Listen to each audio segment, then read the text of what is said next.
Hola, ¿qué tal? Bienvenidos de nuevo a este programa Porque te quieres. El día de hoy vamos a hablar de un tema muy importante, el cual es sobre la salud mental, en este caso específicamente en pacientes con enfermedades o diagnósticos graves o drásticos. El punto que queremos detectar aquí es de cómo mantener una mente positiva, cómo ayuda al paciente y también cómo nosotros como comunidad podemos dar el acompañamiento a la persona que lo requiere.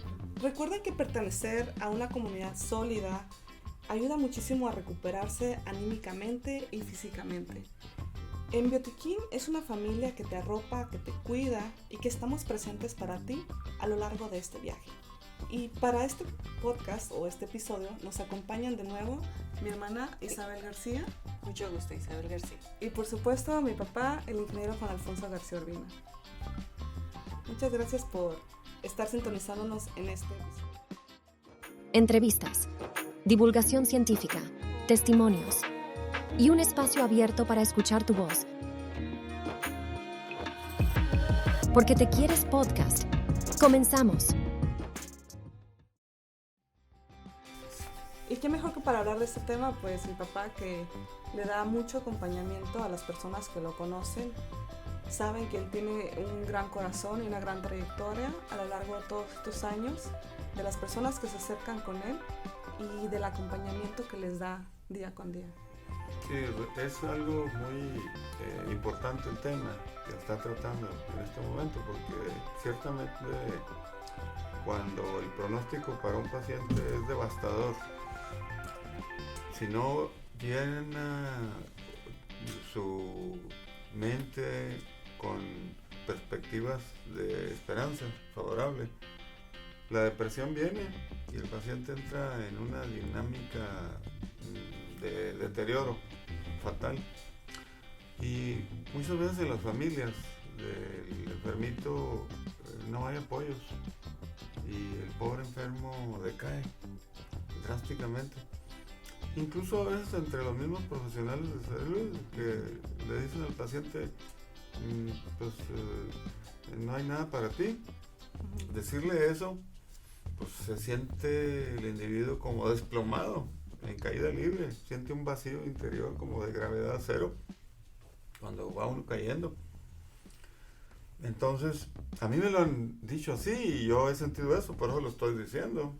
Entonces, es muy importante que haya un entorno favorable, positivo al paciente, en la familia primero y en la comunidad toda. Somos unidad, las familias. Al estar unidos como uno solo, debemos buscar nuestro apoyo, nuestra protección. Eso es una situación natural, normal, y no es normal y natural que haya rechazos entre los miembros de una familia, incluso país. También el país entero es una familia. Es una y comunidad. debe estarse buscando que esté la unidad presente para que todos respondamos a la adversidad juntos y salir adelante. Entonces, pues el amor, el gusto de servirnos unos a los otros, ahí se muestra ese amor. Muchas gracias por acompañarnos en este episodio, papá. Te agradezco tu presencia y yo creo que todos aquí estamos gratos de tenerte y escucharte. Sí, acompañarlos a ustedes para centrar temas es muy importante. Esperamos que la comunidad que nos escucha pueda beneficiar de todo esto. Muchas gracias. Para esto contamos con nuestra invitada de honor, la psicóloga María Isabel Mendoza Santos y, por supuesto, nuestra conductora Isabel García Burro. Bueno, ¿cómo te encuentras? Te puedo decir Marisa, ¿verdad? Sí, de hecho estoy acostumbrada a que me digan Marisa porque es la mitad de mis dos nombres, así que ahora sí que será mi nombre artístico. Muy bien, perfecto. ¿Y cómo se encuentra? Muy bien, este tema pienso que es muy importante de tomar en cuenta porque por lo regular nosotros contemplamos los tratamientos físicos, pero ¿y qué pasa con nuestra mente? ¿Qué pasa con nuestras emociones? La gente va por el mundo en sus rutinas diarias y a veces dices, ¿por qué me siento así? O llegas y le preguntas a alguien y le dices, ¿cómo te fue hoy? ¿O cómo estás? Y dices, bien. Pero ¿y si lo cuantificáramos? Y si dijéramos, del 1 al 10, ¿qué tan bien? Y de repente dicen, no, pues 3. Y tú, pues no, que muy bien. Entonces te das cuenta que ese bien es muy relativo según la persona y su nivel de bienestar. Entonces, cuando le preguntas, ¿y qué ocupas para ser un 10? ¿Qué te falta? Exacto. Ajá. Entonces dices, vaya, o sea, tal vez es que tengo un día muy estresado, tengo muchos pendientes, tengo problemas, no sé, con mi pareja, con mi trabajo, y descubres que una cosa es lo que estamos relatando en nuestro día a día, pero cómo relacionamos eso en la calidad de nuestra salud mental diaria. ¿Okay? Así que este tema me apasiona. A mí también me encanta este tema porque, por ejemplo, muchas veces pasa que tienes un pensamiento recurrente y es como si te pusieras unos lentes de algún color y todo lo ves de esa forma. Si, por ejemplo, no sé, no te gusta la gente que es agradecida, gente que es como muy malagradecida, te pones como esos lentes y a todo el mundo empiezas a ver como si fueran malagradecidos o con algún defecto. Y ya uno tiene como esa predisposición del pensamiento, ¿no? Y piensas que tu realidad es de esa forma. ¿Por qué suceden cositas como esa? En nuestra mente funciona de muchas formas. Y quiero que sepan que es muy maravillosa. O sea, pero obviamente que es con la lente que la miras. Te levantas y te pegas, por ejemplo, en el pie y dices, ¡ay, no! Hoy va a ser un mal día. Y tú dices, no, pues ya lo declaraste, Sí, ya le dijiste al mundo, hoy va a ser, hoy va a ser un mal día. Y entonces sales y dices, ¿ves? Ya, por eso se me hizo tarde. No fue porque te desvelaste, porque tal vez no pusiste bien la alarma. No, es porque es un mal día, ¿ok? No te metas con eso. Entonces, tenemos profecías autocumplidoras. Y si tú dices, este es un mal día, tu mente la condicionas a, ¿qué significa un mal día? ¿Qué historial tengo yo en mi vida de mis malos días? No, pues que no me salen las cosas, me están peleando, se me rompe algo, tengo pequeños accidentes. Entonces toda esa información conceptual que has formado a través de tu vida y de lo que has tomado de tu educación normativa y no normativa, te dice, este es un mal día. Entonces ves todo con el lente de mal día. Pero entonces ahí tenemos que analizar a profundidad la importancia de nuestros pensamientos ante lo que es la vida diaria, ¿no? O ante las situaciones que nos presenta la vida. Porque el cómo, por ejemplo, hoy como llegamos aquí en esta grabación, el cómo vemos que nos va a ir. Lo veo como algo bueno, como algo malo. Siempre tenemos también esos juicios de valor constantemente sobre lo que hacemos.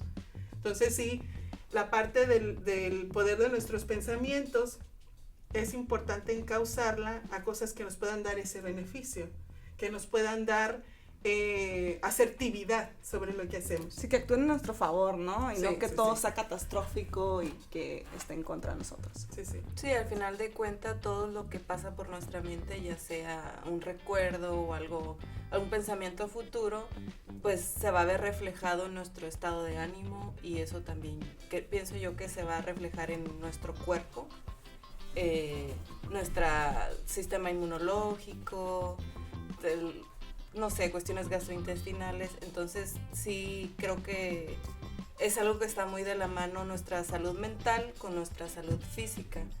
Y llevándonos más a temas, cuestiones de salud, de pacientes que están, no sé, postrados en cama o tienen alguna patología y tengan algún cuidador a cargo.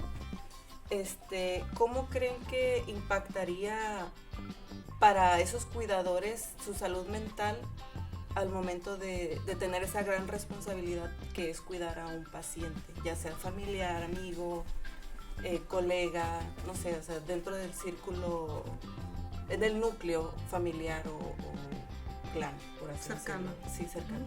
Sí, sí. Fíjate que es algo que recientemente está cobrando importancia porque el papel de los cuidadores cuando una persona es diagnosticada.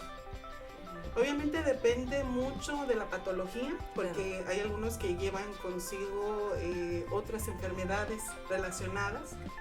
¿Qué tipo de enfermedad? Si es física, si es psicológica, y en qué nivel se encuentra. Pero por lo regular, el sistema primario, que sería la familia, es quien da contención y asistencia en esos momentos, ¿no? Pero cuando una persona es diagnosticada, haz de cuenta que no solo es la persona, no solo la persona está enferma, podemos de alguna forma ver que la familia está enferma porque está viviendo con esa enfermedad. Claro, la enfermedad no solamente abarca a la persona que está enferma, Así es. sino Al entorno. todo Sí. el núcleo que le quiere. Exactamente, porque imagínate el hecho de que un día vas tú por la vida, digamos, te duele la cabeza, vas al doctor, te toman unos estudios y ¡pum!, que tienes un tumor. Sé que es dramático, ¿ok? Lo sé, pero pasa. Sí. Entonces, imagínate cómo cambia toda la dinámica de esa familia. De que tal vez tú los fines de semana salías a convivir, a la fiesta, o simplemente estar tranquilo, pero ahora te encuentras tal vez en un hospital, o te encuentras postrado en una cama con un suero, con medicamentos muy fuertes que te pueden estar tal vez mareando. Y tu familia es testigo de ese desgaste, de cómo se van perdiendo algunas funcionalidades inclusive. De a veces tener la incertidumbre de va a funcionar ese tratamiento o no. Yo veo que se siente mal. La frustración y la sensación de no poder hacer algo por esa persona.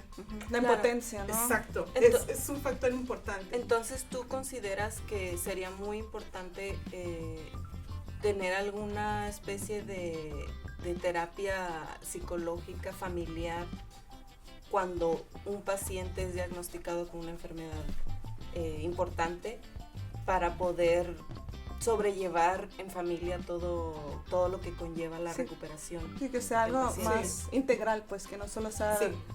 la sanación del cuerpo, sino también La las parte emociones. emocional y Sí. mental. O sea, definitivamente creo que es un punto clave.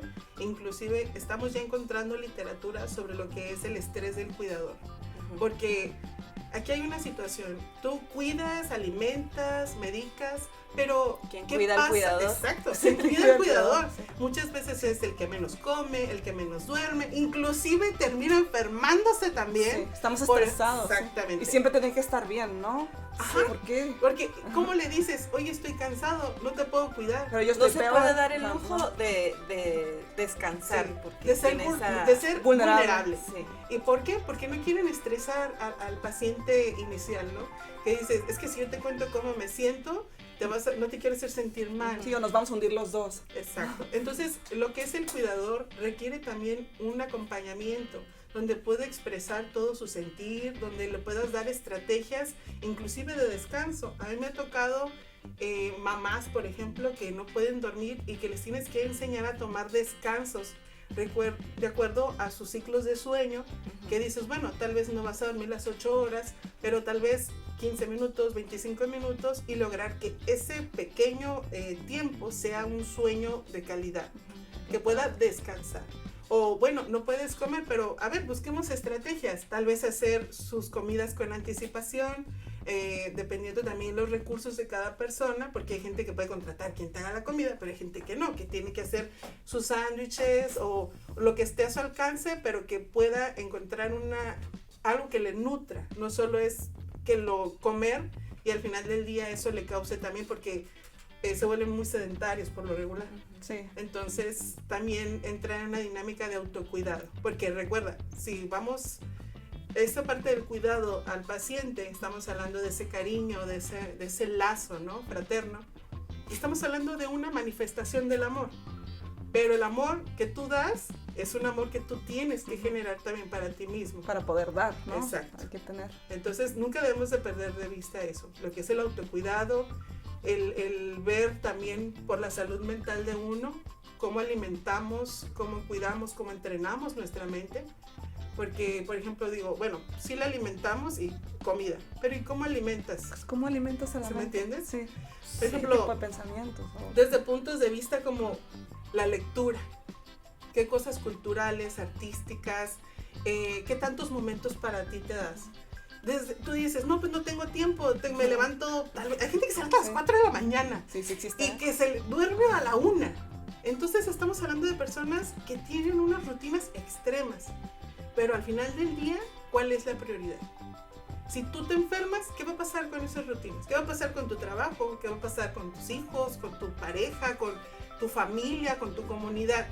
Pasa Hay factura. que ver, sí, la trascendencia de nuestros actos. Entender que todo efectivamente cobra una factura, nuestros hábitos, nuestro estilo de vida. Y créanme que cobra IVA, o sea, no Con va a ser interés. que cobra IVA. Entonces, el cultivarnos. A veces para dormir pasamos 3 horas antes con el celular y no estamos siendo conscientes de la exposición, inclusive de las pantallas. ¿Qué estamos viendo en el celular? ¿Qué contenido es el que nos está nutriendo, no? En realidad solo estamos siendo entretenidos muchas veces. Sí, inclusive hasta la misma radiación del celular. Sí. O sea, y retomamos también el punto de pantallas, pero ahorita, lo que va del año, ¿cuántos libros han leído? ¿Cuántos momentos para ustedes pueden recordar que tomen y que hayan sido aunque sea un baño así despacito, que digas disfrutar el agua, o sea... Que te consientas. Sí. Sin sentirte culpable. Creo Claro, que es un punto llegando muy importante. a una edad ya más adulta y con más pendientes, más cuestiones de que ves la vida de una manera diferente, ya no eres un niño, ya no eres una niña, entonces te vas adjudicando más y más responsabilidades, entonces ya no hay tiempo para eso, tiempo de relax, ese tiempo para ti mismo, porque ya no eres tú. A lo mejor quizá ya tienes hijos y tu vida ya no es tu vida. Te estás poniendo en segundo plano. Es de tus hijos, es de Pero tu fíjate, esposo. es muy importante la percepción que tenemos Sí. del amor propio y de los momentos y de cómo vemos la vida, la familia, porque tenemos que irnos un paso más atrás, a la crianza. Sí. ¿Qué entendiste tú que era amor, que era salud, que era tu mente? ¿Cómo te enseñaron a cuidarla? ¿Hubo quién? Hay papás que sí, que se involucran, hay otros. Hay muchos tipos de crianzas, quiero que sepan. Respetables. Casi todas. Y en este sentido, es que tal vez nosotros vimos en los adultos que ser adulto era muchas responsabilidades. Hicieron estudios de los estereotipos en México y hablaban de inclusive por género. O sea, Sí, que la mujer tiene que ser la que siempre Sacrificada. sufre, la que sacrifica, la que da estamos todo. en esos estereotipos relativos y transitorios según las generaciones. Tal vez ahorita te decimos, no, ni te metas en... Lo entiendo. Pero es entender y ser conscientes del tipo de crianza que nos están dando. Porque tal vez a mí me enseñaron a trabajar y trabajar y trabajar y trabajar. Producir y producir. Porque yo vine a esta vida a trabajar y yo voy a tener mi casa, voy a tener mi carro, mi familia y ya, lo logré. Yo entiendo eso como éxito. Pero eso era todo para mí. ¿Dónde queda ese punto en que ustedes estamos analizando a profundidad? La parte del equilibrio, de la salud mental. Estamos hablando de ese equilibrio biopsicosocial, espiritual, que cada uno debe de buscar mantener, porque obviamente hay días... De ir alimentando Así para es. después cosecharlo, ¿no? Así es, Bueno, o sea... Que no se desbalancea. Y que ninguno se debe de descuidar. Todos son Porque importantes. ahorita hablamos, bueno, de la lectura y todo, vamos a veces por la parte física que vamos y entrenamos y que el gimnasio y lo que sea, pero ¿y nuestra mente? Llegamos a una adultez donde la memoria está en deficiencia, en el sentido de que esa parte ocupacional de habilidad, dejamos de hacer sopas de letras, crucigramas, De divertirnos. sí. Analizar las problemáticas, no solo de, qué mal, no fue aquí cerca de mi comunidad, No me importa. no, Sí. no, de que antes, no, pues no está, hay que buscarlo todos. ¿Dónde podría estar? O sea, involucrarnos también a nivel de comunidad. Esa parte de los lazos que se deben de fortalecer está ahí. Y yo creo que a fin de cuentas, si logras fortalecer esos lazos, ya sea familiares o a nivel comunidad, igual vas delegando cierta responsabilidad, estrés acumulado, porque si tú te encierras en que tú eres responsable, De que tú puedes hacer todo. tú eres el encargado de mantener, no sé, ya sea esta familia, yo soy el más fuerte, entonces si ya te apoyas a tu red, ya sea familiar o a nivel comunidad, yo creo que ya ese estrés ya se va disipando, va bajando un poquito más porque te sientes acompañado. Ya no te sientes el líder de la manada o el líder de la familia. Porque no te puedas enfermar y no puedes Exacto, pasar o sea, nada. te acompaña la comunidad. Sí, y aprender a delegar, ¿no? Claro. Sí. También aprender a poner límites es importante. Es sano. Aún dentro de la comunidad siempre se debe respetar el espacio vital. O sea, como dice Virginia Satir, ¿no? O sea, tú eres tú y yo soy yo. Pero juntos somos una pareja. Ujú. Nunca se debe perder La ese factor independencia. de individualidad, de que podemos estar todos aquí en este momento, pero aún así yo respeto quién eres, lo entiendo. Y ese punto le da mucho valor a tu personalidad y poder darte la oportunidad de desenvolverte. Se escucha fácil, pero es todo a veces un proceso madurativo por cada persona. Cuando una persona, como lo que estamos retomando sobre lo que son personas cuando reciben un diagnóstico, no es algo sencillo. La persona pasa por un duelo a su salud. Yo era una persona que se sentía bien y un día me dan un diagnóstico y mi vida cambia totalmente. Drásticamente. Entonces pasa por todo, ¿por qué me enfermo yo? Hay gente que obviamente tiene malos hábitos y ahora sí que la factura esa que hablamos le cobra doble IVA, Sí. pero hay gente que te puede decir que yo llevaba una vida muy saludable, yo hacía mucho ejercicio, ¿por qué me está pasando No me esto? lo merezco. Sí. Exacto. Sí. O sea, Yo tú no hice que nada comes malo. lo que sea, a ti no te pasa nada. O sea, a mí el diagnóstico. Porque esto me duele. Veo que le duele a quienes le rodean. Ujú. Entonces es una especie de duelo, ¿me entiendes? Claro. Un duelo a esa salud, a esa normalidad, a esa idealización de cómo debía ser mi vida. También pasa mucho cuando diagnostican a personas muy jóvenes. Sí. Por No ejemplo, están los papás preparadas para llevar ese Sí. tipo de o los papás. situaciones. Dice, se supone que el que se tiene que enfermar Soy soy yo. ¿Por qué mi hijo se enferma? ¿Por qué un niño? O sea, cuando hay tanto por vivir. O sea, es algo muy confrontativo. Nosotros cuando estamos en una línea de la salud y vemos que esta se vuelve relativa, nos hace apreciar esa salud. Pero ese duelo que se vive, ese reconocimiento de ser un ser mortal, porque imagínate una persona joven que la diagnostica, ¿no? Y dice, supongamos, yo a mis 20 y tantos años, cuando hay un mundo afuera que me voy a comer, y de repente te dicen, hey, alto, eres un ser mortal, y mira, Te lo aquí muestro. acaba de aumentar la probabilidad de que tal vez no llegues a una vejez. Entonces es como que te ibas corriendo a toda velocidad y ¡pum! Te paraban en alto. En O seco. un accidente. O sea, Ujú. sí. Y a veces pasa por todas las fases, ¿no? De Negación. negación, Sí, claro. enojo, tristeza, sobre todo porque es que tal vez se equivocaron. Voy a buscar muchas opiniones porque tal vez no es cierto. O tal vez hicieron un estudio, pero No, lo yo- hicieron mal. Ujú. Es que parpadeé, es Sí, que sí, me sí, moví, sí. es que me desvelé. Es que respiré cuando dijeron que no. Ujú. Marisa, ¿y cómo podemos ayudar desde tu perspectiva, desde tu punto de vista como profesional de la salud mental? ¿Cómo podemos ayudar a esos pacientes que recibieron un diagnóstico fuerte y que tal vez por su edad o por su, no sé, neurodiversidad, que no alcanzan a salir de ese, tal vez subjetivamente hablando, un hueco emocional? ¿Cómo los sacas de ahí y los trasladas a un lugar en el que ya logren valerse por sí mismos emocionalmente y transformar su vida para poder salir de ese bache? No sé, pongamos, me diagnosticaron con cáncer de pulmón, pero yo no fumo. Tengo 17 años, es un decir, ¿no? Sí, hay muchos Y casos. pues sí. yo no hice nada como para tener cáncer de pulmón. Entonces, y por la edad, o sea, no tienes la madurez emocional como para aceptarlo, irlo sobrellevando, ir saliendo poco a poco del hoyo, porque es una enfermedad muy drástica. Entonces, como profesional de la salud mental, ¿cómo abordas ese tipo de pacientes? Mira, lo que nosotros hacemos es siempre hacer hincapié en un tratamiento multidisciplinario.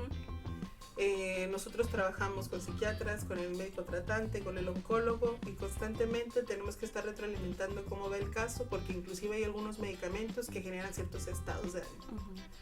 inclusive la parte de que, no, pues es que ocupamos que esta semana solo tome líquidos o cositas así. Y son cosas que tú dices, una cosa como el alimento, pero es que ellos ya están muy cansados desde la parte de las pruebas, de los diagnósticos, y ya llega un punto en que es que ya estoy cansado, ya me cansé. Y, o sea, tiró la toalla. Sí, a mí me llegó a tocar en urgencias que llegara gente que no se quería dializar.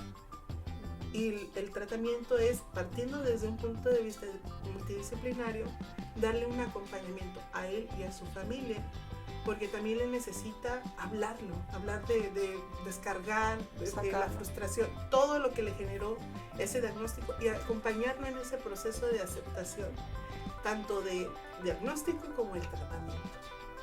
Aunado a esto, es empezar a ver qué estrategias se le pueden brindar según el caso para mejorar su calidad de vida. A veces son detalles estructurales, económicos, a veces son...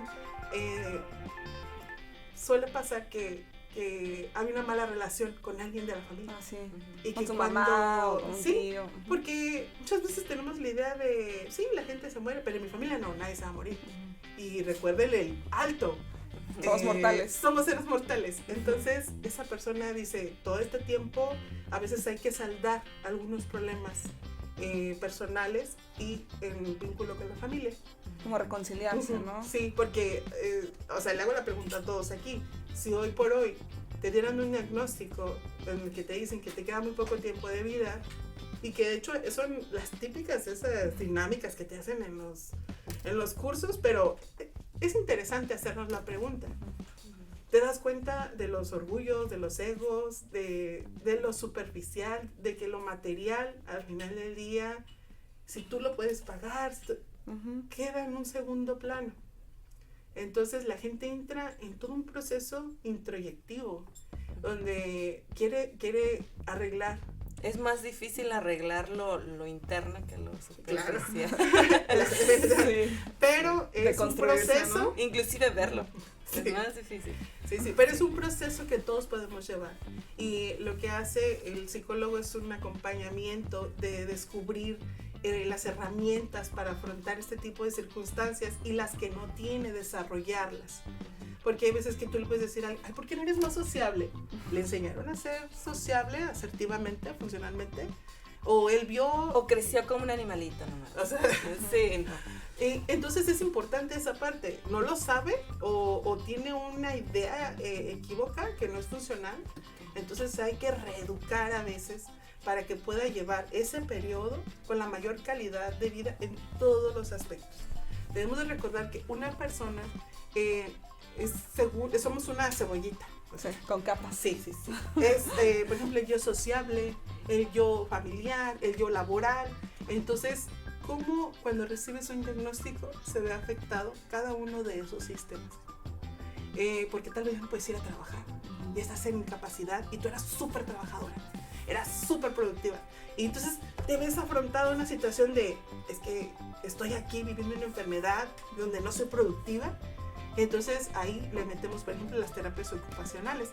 Nosotros íbamos a las áreas cuando estaba yo en el hospital, y llevábamos actividades que ellos pudieran hacer, y toda esa ocupación los sacaba a veces de estar pensando, estoy enfermo, me voy a morir, mi familia está triste, los pensamientos catastróficos, ¿no? Exactamente. Sí. Entonces buscar, por eso digo, estrategias que le puedan ayudar en esos momentos. La plática con Marisa se puso muy interesante, pero por hoy llegamos al final del programa. Espera la siguiente emisión para disfrutar la segunda parte de la charla. Gracias por acompañarnos. Entrevistas, divulgación científica, testimonios y un espacio abierto para escuchar tu voz. Porque te quieres podcast. Gracias por acompañarnos.